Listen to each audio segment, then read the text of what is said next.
This one is a request. How is Billboard computing Hot 100 and 200? I guess the last several weeks people have been surprised because there are certain songs they expect to rank higher, doesn't happen. Certain songs that should rank lower according to them does not happen that way. But what's surprising is I've been getting this question not just from K-pop fans, not just from ARMYs, but also from other fans of other Asian artists and other Western artists. I guess they are also becoming more intentional in their support. They also want to help their favorite artists rank higher.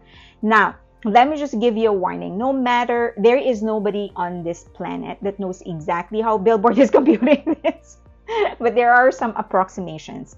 So whatever it is I'm going to be giving you, this is just to help increase the chances of a song to rank or rank higher, but not necessarily to exactly hit a specific mark that you're hitting. There are so many things in play. Also the competition, like who else are releasing a certain song in that day or whatever. So there are so many factors. So, all right, if that is clear, let's go to the video. So there are two popular charts that track US trend: Billboard Hot 100 and Billboard 200. Billboard Hot 100 tracks the success of a song. Billboard 200 tracks the success of an album. Again, these two track US trends. Billboard Global 200 ranks the top songs based on streaming and or sales activity from more than 200 territories around the world, including the US. Billboard Global exclusive of US ranks the top songs based on streaming and or sales activity from more than 200 territories around the world, excluding the US. How do they compute Billboard Hot 100? There are three components: streaming, radio spins, sales. And the importance is exactly in that order. Billboard further divided paid streams versus ad-supported or free streams. Paid subscription streams represent 1 full point. Ad-supported streams represent 2/3 point value per play. And programmed streams represent half a point per play. Using basic math, if you have a paid Spotify account, one stream of one song will be counted as a full stream in Billboard Hot 100. If you're not paying for Spotify, then you will need to play a song 3 times for it to have almost 2 streams in Billboard Hot 100 from you. There are platforms that only offer paid streams. That would be Apple Music, Amazon Music. If you have subscriptions on those, it means that your streams will always be 1 full point. However, there are still some rules on which streams are counted, and we will be talking about that in a bit. Let's just finish the basics first. Not every component is measured equally. Back in 2013, the only time they actually published any kind of formula, they stated that they target a ratio of 35 to 45% sales, 30 to 40% airplay, and 20 to 30% streaming for each of the 100 songs on the chart each week. But they also emphasize that this ratio can change week to week.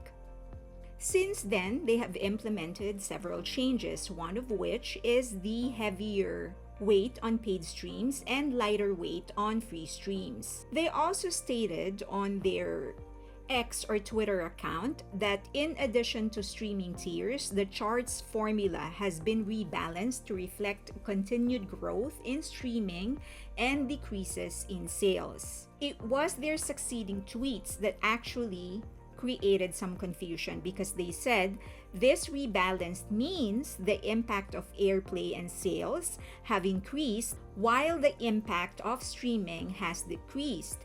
They followed it with another tweet saying first tweet addressed the industry trend increasing in streaming and decrease in sales.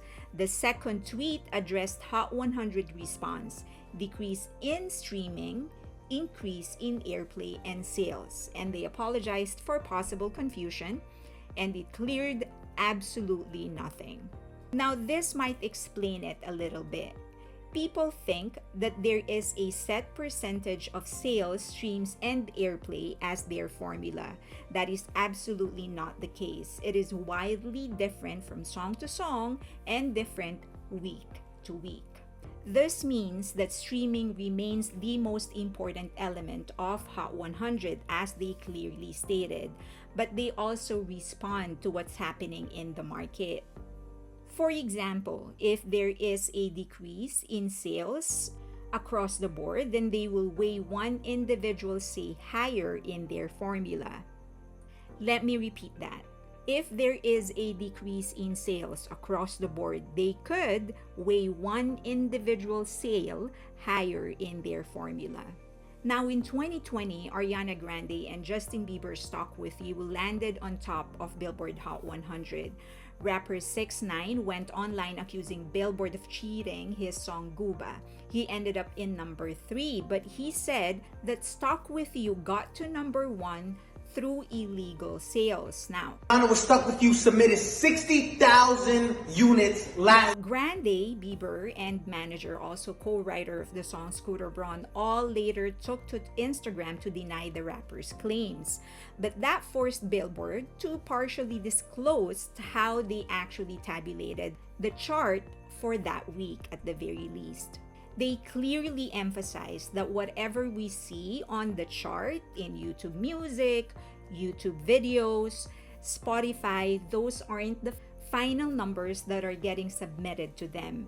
Now, for that week, Stuck With You had 28.1 million US streams. Guba had 55.3 million US streams. If they stick by their original rule that streaming holds the heaviest weight in their chart, then clearly Guba should have been number 1. However, Stuck With You had 26.3 million in radio spins versus 172,000 in radio airplay for Guba. Stuck With You also sold 108,000 versus 24,000 for Guba. Clearly, the massive difference in radio spin pushed Stuck With You to number 1. Again, there is no set formula. There are certain charts like Talk of the Charts and K-Werb that are considered to be established music chart data gatherers online. They often get who will actually enter the chart, but they often miss on the exact positions of the song. That is precisely because Billboard may change the percentage week to week per their own website. Again, people have the idea that Hot 100 has a set percentage of sales, streams, and airplay as their formula. That is not the case. It can change. And yes, that is how they got certain songs to drop so drastically.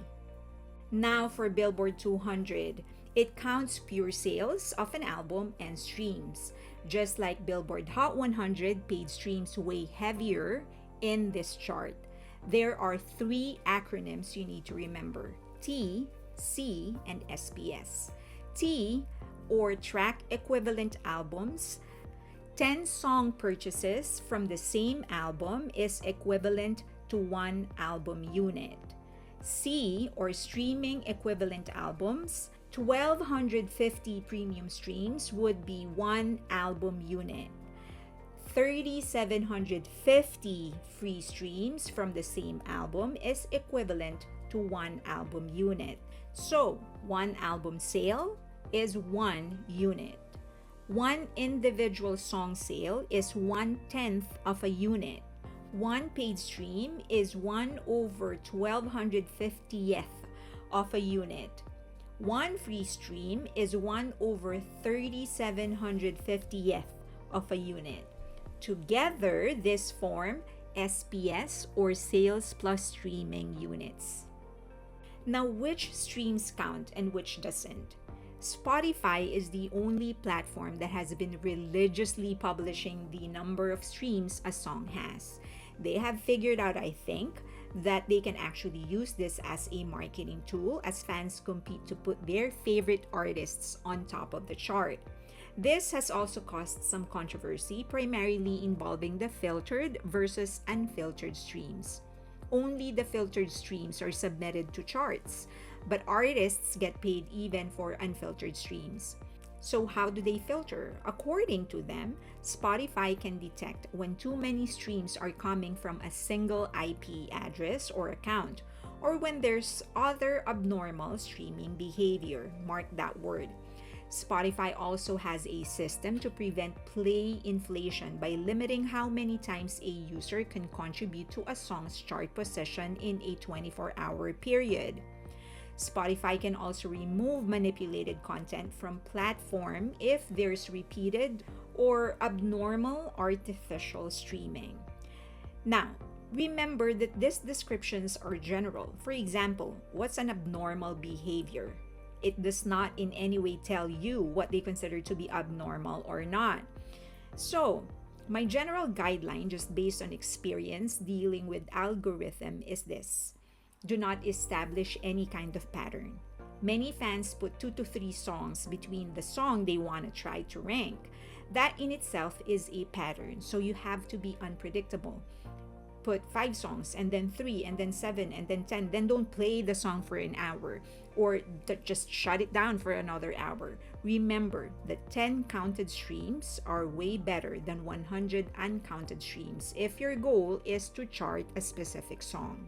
Now, I'm not saying that's the right way to stream, but that is the best way I know how to make sure that the system does not consider me a bot. No pattern. Where do you find filtered versus unfiltered streams of a song in Spotify? If you want to see the filtered streams of a song in Spotify, you can check. The best place to see it is through charts.spotify.com. You can see the daily and weekly streaming numbers for top songs. This site provides a filtered count of streams for the most popular tracks globally and in specific countries. Now, there's a lot of issues with how they are actually charting the songs. The differences in streaming data go beyond subscription level, showing stark variations in performance between Spotify and Apple Music, for example. While pop stars like Taylor Swift and The Weeknd perform well on both platforms, this isn't the norm for many other artists. Apple Music, which launched in 2015, gained significant popularity when Drake released his album Views exclusively on the platform. This is 2016, and so that attracted many rap fans to Apple Music. So there are certain songs that would be number 1 in Apple Music, but barely make any dent in Spotify.